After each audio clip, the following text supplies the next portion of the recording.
spread here is going to be pretty even. No corner is too far, no POI. Kind of out of contention. Going into Game 6, Jack, with such a tight spread between the top, we'll say 7, 10 teams probably. How do you play it? What's the call? Do you play aggressive? Do you get those early game eliminations and try and push even 1 or 2 points out? Or are you going to play slow and go for the victory royale?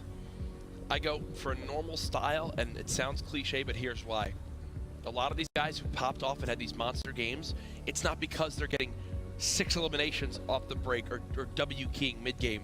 It's because they're getting to the later points of the game when there's 60 players left in this lobby and doing a fantastic job of just peeking their heads out and farming eliminations to move them up into those points.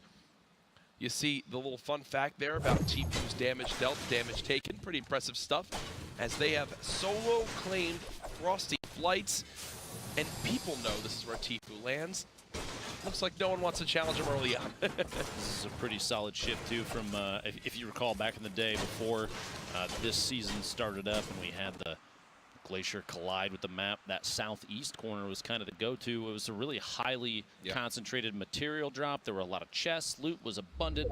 But the change, I think, because Storm Wings are so important now for early to mid-game rotation, Frosty Flights is probably one of the best drops on the map. We have Sheep, Dopai here, the southwest side at Happy Hamlet, applying early game pressure to Pearl, and Pearl is literally trying to crawl away here. Anything he can do to stay alive. Just barely picked up a pump shot, that sounded like, but those jump shots there from Dopai, and Sheep going to secure the first 2 eliminations for this duo. Yep. That crossbow, come on, pick it up, boys, go back for it. You could just tell they knew exactly how weak he was. It's so key to communicate and know they've got the advantage. And it's also weird because in that situation, you're not really thinking, let's push him before he can heal. You're more thinking, let's push him before another team can get involved, right? And here's an example of that. As Anthony and Clarity are nearby, you can tell Anthony's already taken a ton of damage to drop down to just 14 HP. But it's that mindset. Get aggressive before these two can come and shoot us in the back while we're in this fight. Even if they're not pushing for early game eliminations, going for aggressive drops, like you said, those even just 1 or 2 elims can kind of mean the difference between a single, no points and a single point, and with how close the spread on the leaderboard is, that could be big. Swap on over to the complete opposite side of the map. Here's Fulmer. Looking like him, Kayun, Tyler, they're all in some sort of engagement. Rockets going on off, just breaking down a little bit of the structure that they're stood on top of. His teammate Daxter, quite weak so far, below 100 HP. Gonna have to keep that in mind. Infantry rifle in hand. With right now, actually, Fulmer's rocking one of the new skins that just came out today, too. Thing's a beaut. Thing is a beaut. 13 builds, 175 total HP and shield combined there. Kayun and his teammate kind of have just, they're zoning him out at this point. Daxor, 79 HP. He does have the Rift to go in case things get kind of scary. And one of the locations they may rotate away to be retail, but we're over here at Salty Springs, the bottom of the tree house, and the pump shot. Aiden and Butter already knocked out very early. Saw him securing another elimination. Another team rolling in right now, too. Ronan to the northeast, pushing over to what appears to be his teammate in that far east side building. 2 elims for Psalm and Hot Sky. 110 damage dealt. Not a single point of damage taken yet for Psalm. I've been bouncing around a little bit, but is that the first time they didn't land tilted today, or have they started going? Did they go in the last couple of games? I believe, that is in fact, Jack, the first time. Okay. They've hit tilted every single time. I think we say every once in a while, we expect players to kind of change up the strat, and this time Aiden Butter did, and it didn't pay off. Did not pay off. Looking back on it now, obviously hindsight's 2020, but would you kind of be in that position where you say, we probably should have gotten tilted because that's what we used to? It's so tough. You got to be real with yourself in those scenarios. Tilted wasn't getting them a ton of stuff done. Obviously, it worked for them in some small ways, but it was never enough. They didn't wind up working out. As we see here, Psalm and High Sky trying to just push out this elimination on the Ronin. We mentioned when you get aggressive, you want to get that elim before third party, before another team can get involved. And just like that, they're now being shot at from the retail side of this build. Still with another stink in hand. Want to see if they're going to use this. They can't seem to find him, and Aegis still being a nuisance as well. Ronan, completely disappeared underneath in the bottom of that little watchtower, taking the opportunity to pop a couple bandages. get some HP back. His teammate spread completely, also in a box, both of them very low. But you just mentioned you have to try and push for that elimination if you think you have the opportunity before someone else rolls in.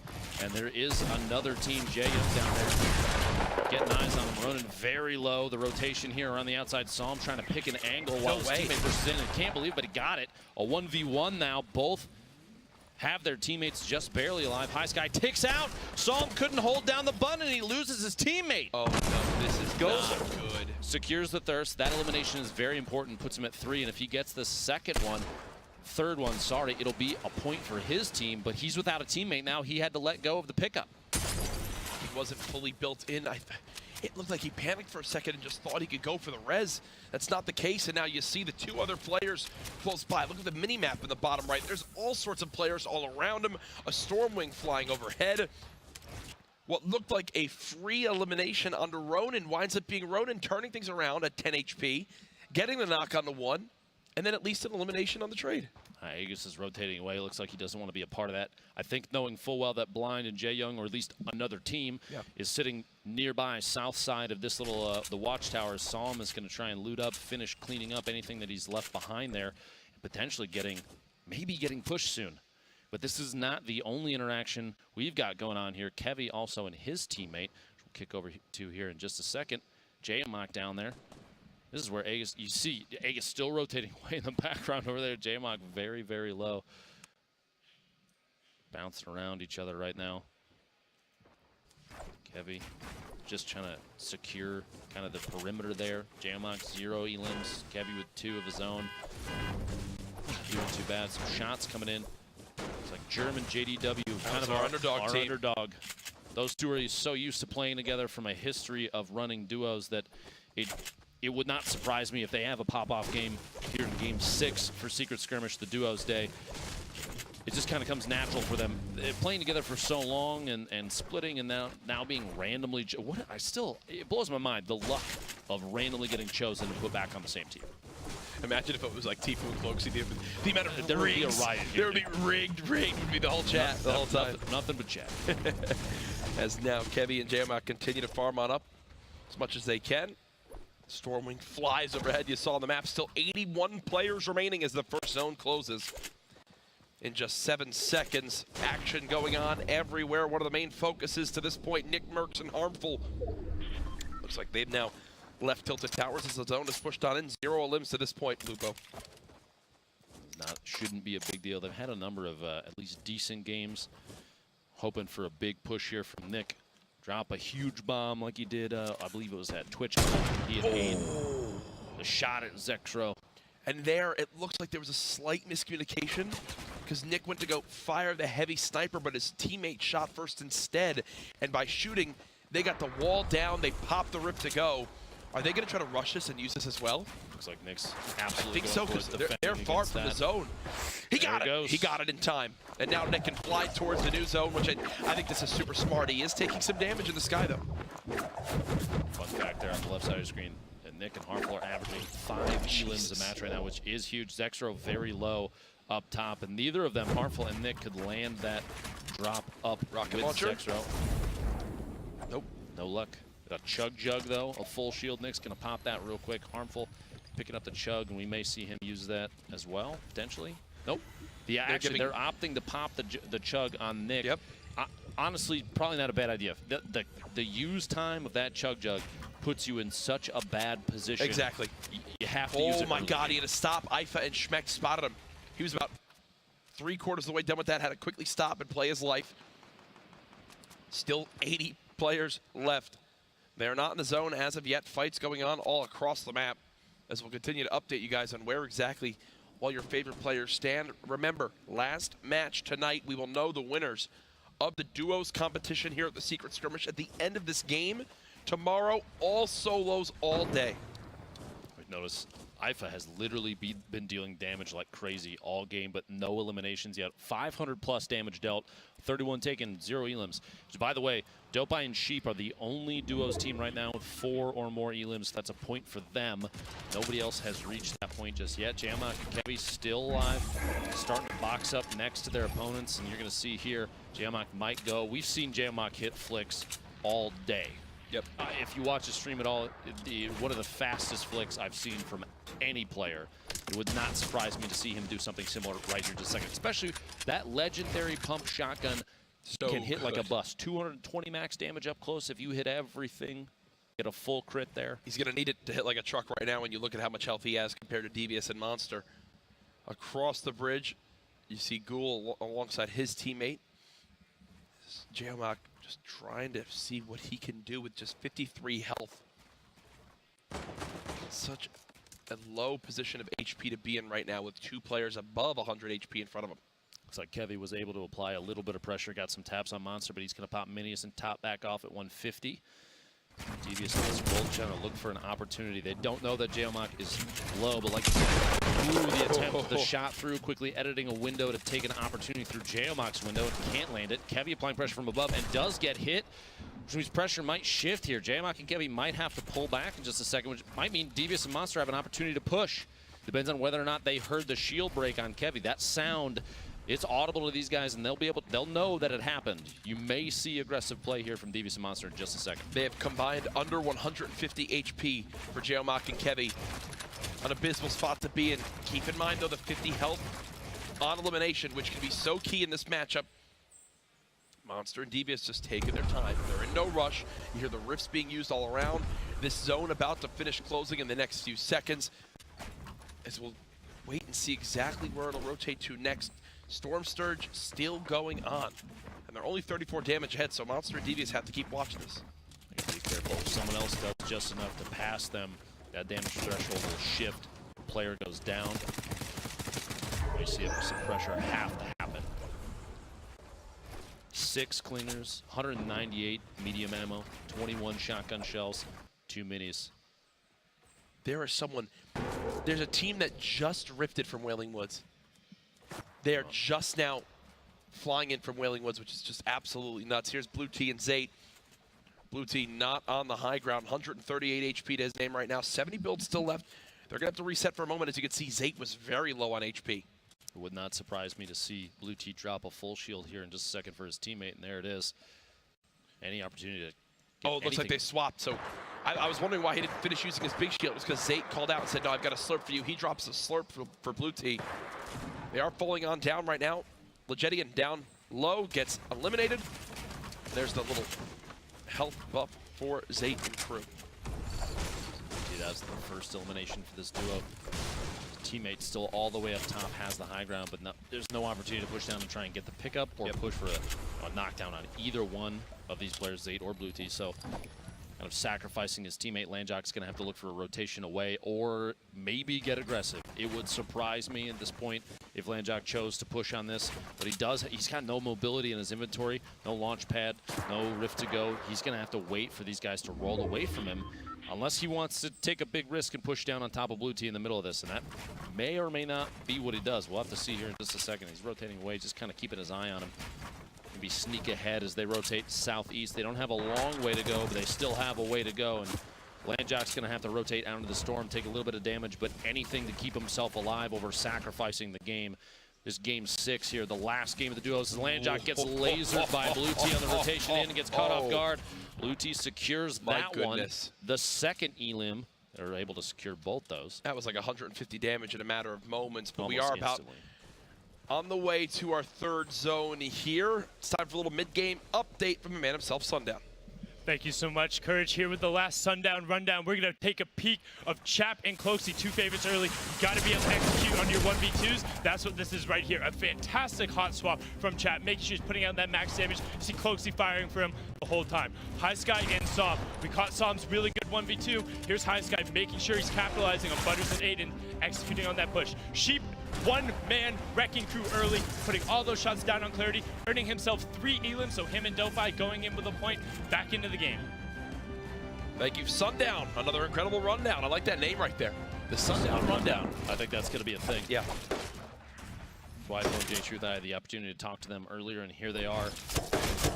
Barely hanging on, 8 HP, 50 shield, and the Clingers coming out, going to push him out of the box. He was right there with his teammate J-Truth, but they have to rotate, kind of split from each other a little bit. Tfue still up top as Chap and Cloak are moving in on Dopeye. The 2v1 out of nowhere.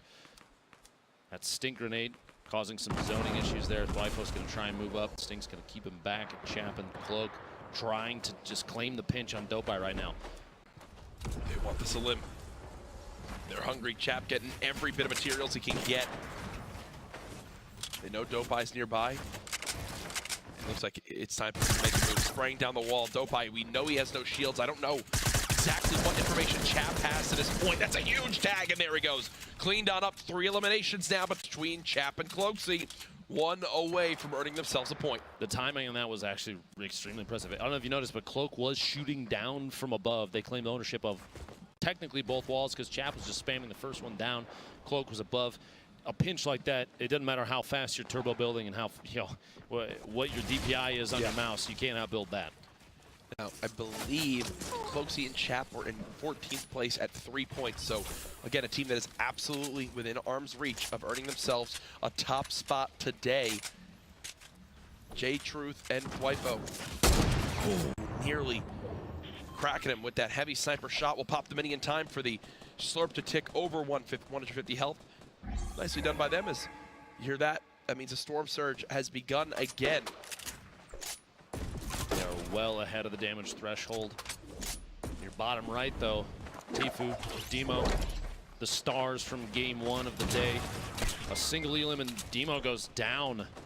The knock. Tfue's going to try and edit the floor out and try and drop his teammate down in, try and get the res. The revive here, very important if they want to stay on top of this. Pressure being applied. The minigun from Psalm. It might prevent Tfue entirely, and it does from picking Demo back up. He's down to just himself for this final game of the duos. And Tfue's trying to get out of the pit. He's being focused by 3 different teams. Down to just 91 health now. Will he panic, use this launch pad? I mean, you got to think he will at some point. Popping minis. Can't even get 1 mini used in time. Still 55 players remaining. They're narrowly above this damage threshold. He's popping everything he can. At this point, if Tfue can get out of this situation, Lupo, he's not going to have much left to his name. It's extremely important they do, though. They are currently the first place before we went into this game. The top-ranked team for duos. Tfue, Demo, Tfue trying to secure any elimination he can, trying to keep ahead of that tiebreaker with Triggy and Bizzle right on his tail. He's going to take every opportunity he can just to throw damage out if possible. Still only 66 above that damage threshold. Has to keep that in mind. Spamming the metal walls down his opponent there. Remember earlier when I mentioned Tfue nearly hitting a snipe? I believe he finally did. And we have it on replay. Here it is again from earlier on in this one. Hysteria and Funk Bomb built on up. Hysteria peaks a little bit too much and gets drilled by the heavy sniper rifle. And then it was an all-out push from the duo. They know they have the advantage. So you might as well go for it. Funk Bomb weak. Funk Bomb eliminated. Well done. The duo of J-Truth and Tfue. It's incredible the shift in play style as soon as a knockdown happens in duos. If you and your teammate are both up, you drop one of them, the pressure, the applied pressure just skyrockets.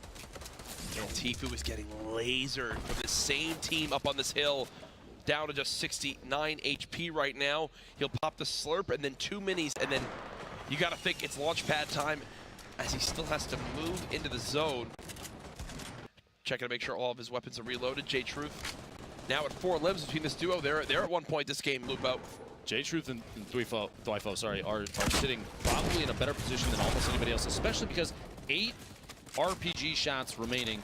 Tfue has the heavy sniper rifle. That's a combo of knocking Here it is walls right here. out. It's going to happen right here. Literally right there as you're talking about it. Lupo sees the future. Nick Merckx goes down to the heavy sniper RPG combo. Jack, I don't know if I'm clairvoyant or just play way too much Fortnite, but that was almost a scripted shot there. The knockdown on Nick Merckx comes out, rigged. Multiple players stuck down to the bottom. It became a shooting gallery for the number of teams that had vision on what was left of that team.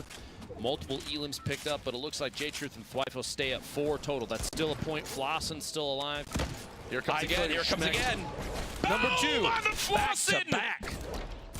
There's the knock as well. The strategy's so powerful, Jack. I mean, to be honest, this is why a lot of players called for the They're now at 7 eliminations. The Elim shift happened so fast, from 4 to 7, like it was nothing. This is why a lot of players were calling for the nerf to the RPG deagle combination, right? And this is the Big Daddy version of it with the heavy sniper rifle. It might be a little bit slower, but clearly on your screen you can see it's just as effective. 27 players, 26 players remaining, 16 duos. The final match for duos in the Secret Skirmish here. Tfue, J-Truth asserting dominance, 1 away 7 elims, one more. another point. And then we get into big bonus territory, Jack. Things start getting crazy. On the right, look at your format. They're pushing on in. 15 duos in total, 23 players still alive. Tfue and J-Truth. 7 elims up to this point. If they can get to 8, that puts them at 3 points earned this game so far. They're spraying on in. They know Naga Ops has to be weak. RPG in hand. Is it time, folks? No! Oh, no! It's an absolute collapse! And the headset is ripped off as he realizes his ultimate weapon of destruction is his downfall in the final game. You hate to see it, Jack. You hate to see it. The wall block coming in absolutely crucial right there.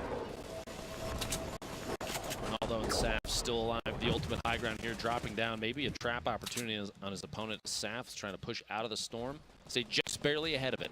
Every step of the way matters huge. It takes a little bit of fall damage as his structure. The branch he was on gets knocked out as his opponent is actually getting pinched from the back. Ghoul gets knocked down. The thirst there. Saf picking up just enough HP, 50 there to stay alive in the storm, but it's ticking away. And he's got no builds. 10 HP per tick, Jack. He's got to push in and stay ahead of this thing if he wants to stay on his game. And this is key here. The next player who dies falls just on the outside of the skirt. There you go. Base Soldier gets knocked and eliminated. You see 6 teams remaining. Whoever winds up getting dropped next, there's a placement point, another one! Oh my, Saf now with 5 elims, and he's earned his team another point as well for placement. Saf continues to do it. He's dropping him down, Saf with another. Oh my God! Oh my God! Saf with the most ridiculous endgame moments brings his team from 1 elim to 8.